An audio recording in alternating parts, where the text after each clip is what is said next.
Tehran, March 2026.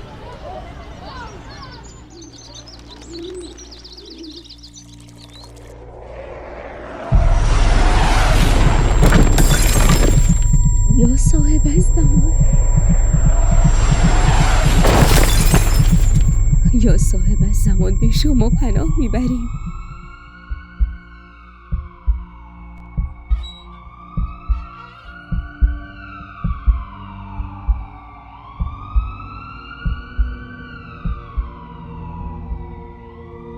مامان، اونا رو نگاه کن. از کجا اومدن تو؟ از همون پنجره که باز مونده بود.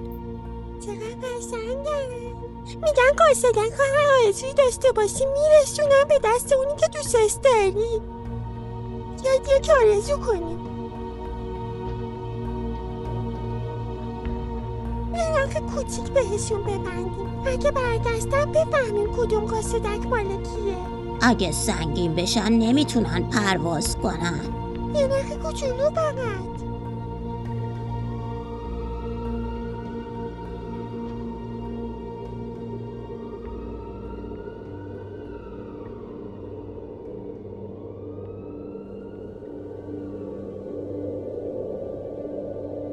Ashura, the year 1448 AH. Imam Zaman's tent.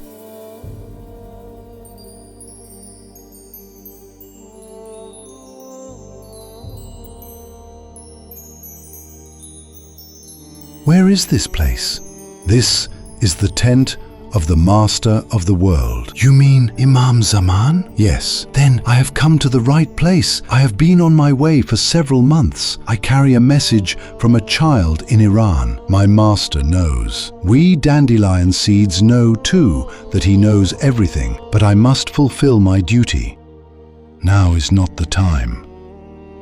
Then when? You will say it when the time comes.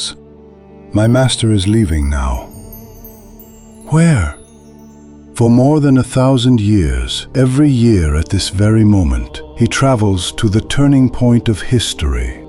Which point? If you want to know, stay on my shoulder. I am going with the Imam too. Karbala, Ashura of the year 61 AH. Dandelion seed, you do not have the strength to witness these moments. Close your eyes. Someone who touched those events with his very soul will narrate a little of what happened for us. Who? Listen. I am the blood-stained shirt of my master Hussain, that well-known old shirt. I was upon the body of the proof of Allah, on the day when the heavens and the earth wept blood for him.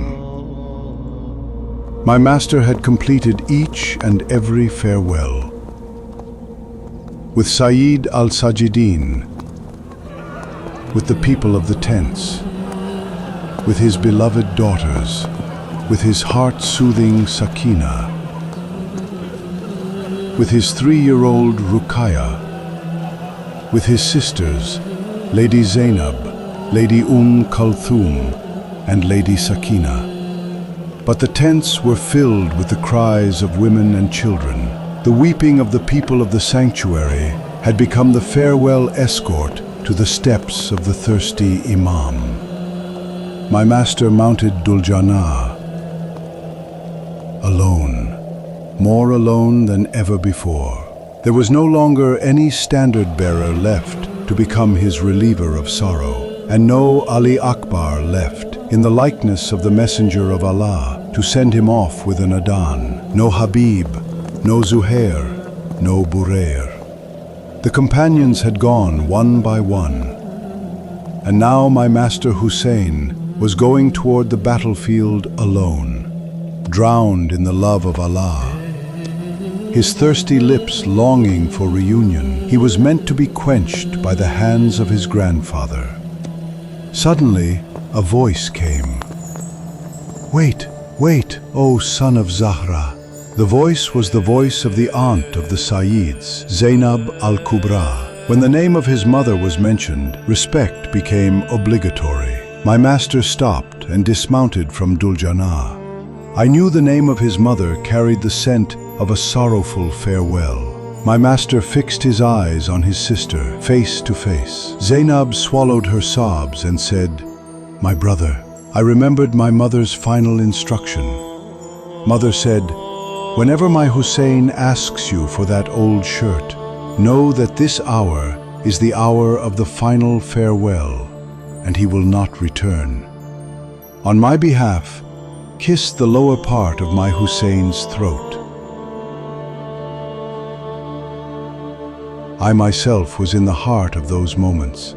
I saw how the Lady of Patience threw herself into her brother's embrace. On behalf of their mother, she kissed the place kissed by the Prophet, the very place where, in only a short while, the blade of spite from a dishonorable man of hell would descend. I do not know how they separated from one another.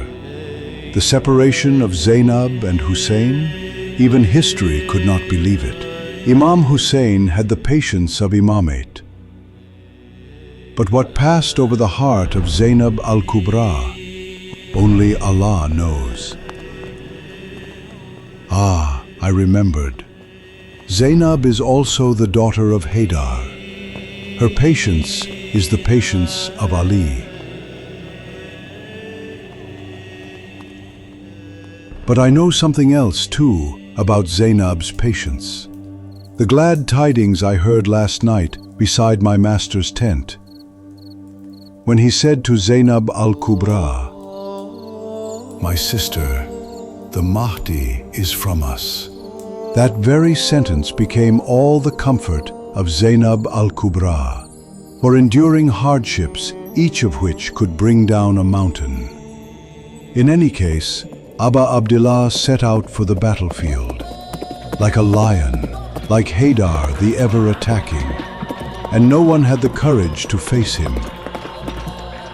The enemies either fell to the ground or, like terrified foxes, fled to the corners of the battlefield.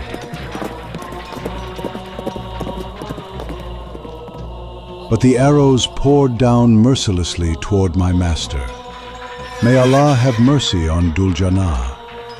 He used every bit of strength he had so that the arrows would not reach the body of his Imam. But destiny was taking its own path. What had been written and what had been sealed had to come to pass. We reached the pit. Duljanah, gently and with great difficulty, placed my master upon the earth. The earth was trembling, either from the joy of receiving its guest, or perhaps because of what was about to happen. The enemies quickly surrounded the pit. Swords, spears, stones. Wounds ran one after another across me and settled upon his body.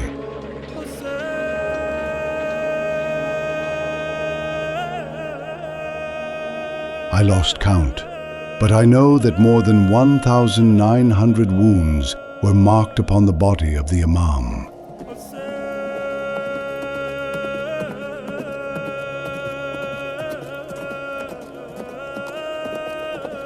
But the blade of the tongue of one accursed man was worse than all the rest. The vile man shouted, "Hussain has no strength left. Go toward the tents."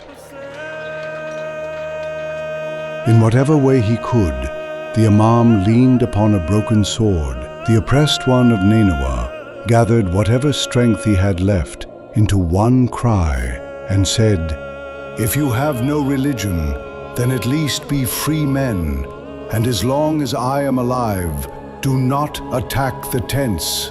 A heavy silence fell over the battlefield. That heavy silence was broken by footsteps. The accursed one of all time, Shimmer, was coming.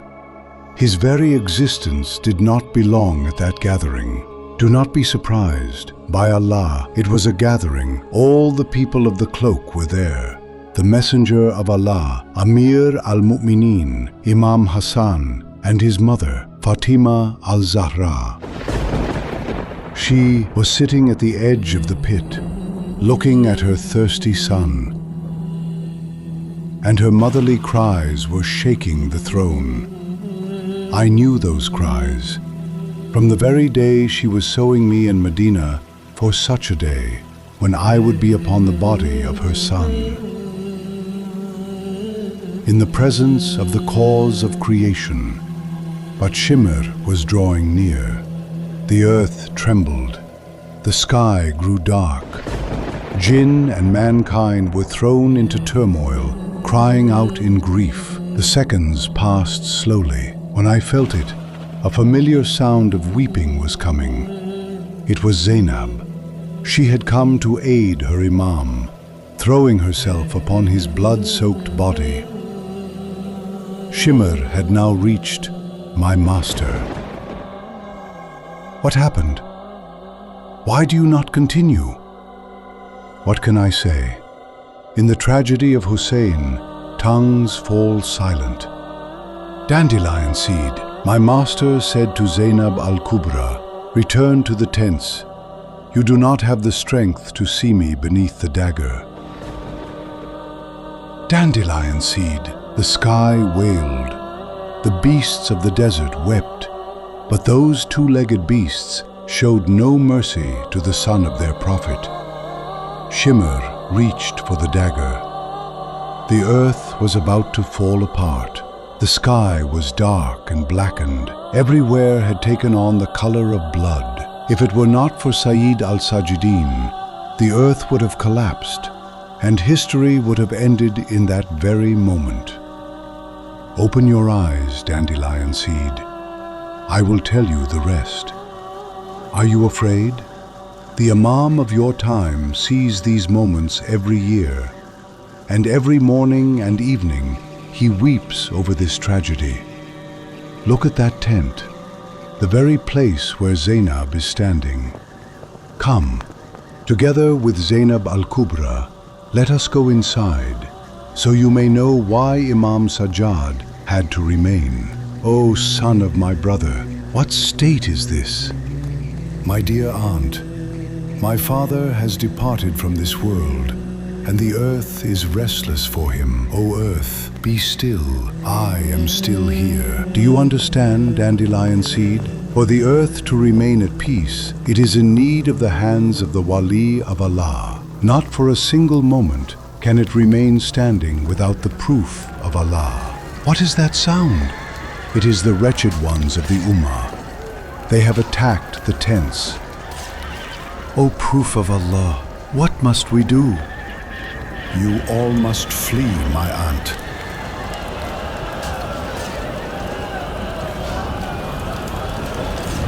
Do you see, dandelion seed? Do you see what they are doing to the household of their prophet? Is there any consolation in all this tragedy? O Zaynab al-Kubra, master, the proof of Allah, my master and yours, Mahdi of the family of Muhammad, is the comfort for every pain. The very promise that Imam Hussain gave Lady Zaynab on the night of Ashura, giving her its glad tidings, the Mahdi is from us. What is this sound now? It is the roar of Satan. He has just realized that all his schemes have been ruined. He has come to know that whoever sheds even one tear for Aba Abdillah, paradise becomes obligatory for them. So Satan was defeated? He has already been defeated, but he has been granted respite until the promised day. The end of his life is near. Our master, behind the mosque of Kufa, will finish him forever. You are a messenger, dandelion seed. Deliver what you saw and what you are seeing. Zaynab al-Kubra endures all these tragedies for that promised day. What will happen to these beloved ones? Tomorrow, the caravan will go to Kufa into another tragedy. What will happen to the bodies of the martyrs? The young man lets out a sigh. That too is another tragedy. Will we also be with the caravan? Yes, certainly. Until arbaeen, we will remain beside the caravan, together with our master Hujjat ibn al-Hassan. My master is now going to visit his grandfather. Come, let us go too. The Tuwairi procession comes to Karbala every year on Ashura. The Tuwairi procession, the shrine,